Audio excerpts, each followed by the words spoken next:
Hello बच्चों, let's see the question and the question here is mention three factors affecting the rate of dissolution. हमें यहाँ पे पूछा जा रहा है कि हमें तीन फैक्टर मेंशन करने हैं जो कि डिसोल्यूशन के रेट को अफेक्ट करेंगे. तो चलिए बच्चों आइए करते हैं इस क्वेश्चन को and first of all let's see the key concept for this question.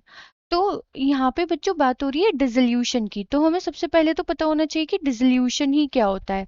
तो अगर हम बात करें डिसोल्यूशन की, तो डिसोल्यूशन एक प्रोसेस है. It is a process in which solute is added to solute is added to solvent. कि हम solute को ऐड करते हैं सॉल्वेंट में, तो इसको हम क्या बोलते हैं, डिसोल्यूशन. अब ये जो हम सोल्यूट को ऐड कर रहे हैं सॉल्वेंट में, तो ये कौन से फैक्टर्स पे डिपेंड करेगा, हमें वो तीन फैक्टर्स बताने हैं यहाँ पे. तो चलिए बच्चों एक एक करके हम सारे फैक्टर्स के बारे में बात करेंगे. सबसे पहला फैक्टर हम लेंगे यहाँ पे स्टिरिंग का. स्टिरिंग मतलब बच्चों अगर मान लीजिए मैं यहाँ पे एक एग्जाम्पल ले लूं कि अगर मैं एक बीकर ले रही हूँ छोटा सा, और इसमें हमने क्या करा है, इसमें हमने थोड़ा सा वाटर लिया है.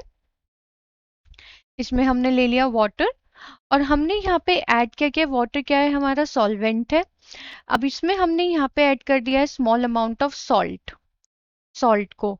ठीक है, ये मेरा सल्यूट है. और अगर मैं इसको यहाँ पे स्टर कर दूं with the help of any spoon या फिर किसी भी चीज से, ये एक रॉड है मान लीजिए, और मैं अगर इसको स्टर कर दूं तो क्या होगा बच्चों, that dissolution will increases.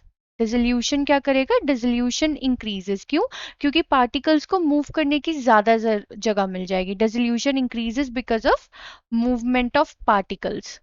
Movement of particles increases और फिर वो मिक्सिंग भी ज़्यादा अच्छे से होती है. इसलिए बच्चों अगर हमें डिसोल्यूशन को इंक्रीज करना है तो हम स्टिरिंग की हेल्प से उसको इंक्रीज कर सकते हैं. ये तो था हमारा ए फैक्टर. चलिए बच्चों बात करते हैं बी फैक्टर की. बी फैक्टर है हमारा टेम्परेचर.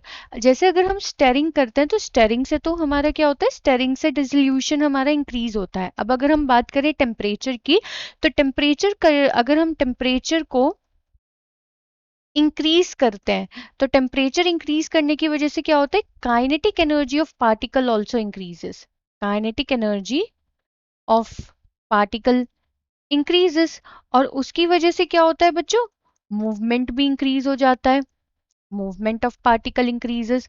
और अगर मूवमेंट ऑफ पार्टिकल इंक्रीज हो रहा है, यहाँ पे अगर ये भी इंक्रीज हो रहा है, तो उससे क्या होता है, डिसोल्यूशन भी इंक्रीज हो जाता है. डिसोल्यूशन इंक्रीजेस मतलब कि जो हमारा mixing of solute and solvent होगा, mixing of solute and solvent that will also increases अगर हम टेम्परेचर को इंक्रीज कर दें. तो बच्चों यहाँ पे हमसे तीन फैक्टर पूछे गए थे, हमने दो तो यहाँ पे बता दिए, ए स्टिरिंग, बी टेम्परेचर. अब बात करते हैं हम अपने लास्ट फैक्टर की, that will be size of solute particles. अब साइज ऑफ सोल्यूट पार्टिकल्स को हम कैसे समझेंगे, हम यहाँ पे एक सिचुएशन ले लेते हैं. हम सिचुएशन ले रहे हैं कि हमने एक बीकर लिया है. हमने उस बीकर में क्या करा, हमने थोड़ा सा वाटर लिया. हमने थोड़ा सा वाटर लिया. इसमें वाटर क्या है, हमारा सॉल्वेंट. हमें इस सॉल्वेंट में ऐड करना है सोल्यूट. हमें सोल्यूट को डिसॉल्व करना है. अब मान लीजिए जो हमने यहाँ पे सोल्यूट डिसॉल्व किया है, उसका जो पार्टिकल साइज है वो इतना बड़ा है. ठीक है, लेकिन बच्चों अगर मैं इसी सल्यूट को थोड़ा क्रश कर दूं, थोड़ा क्रश कर दूं और फिर मैं इसे वाटर में डालूं.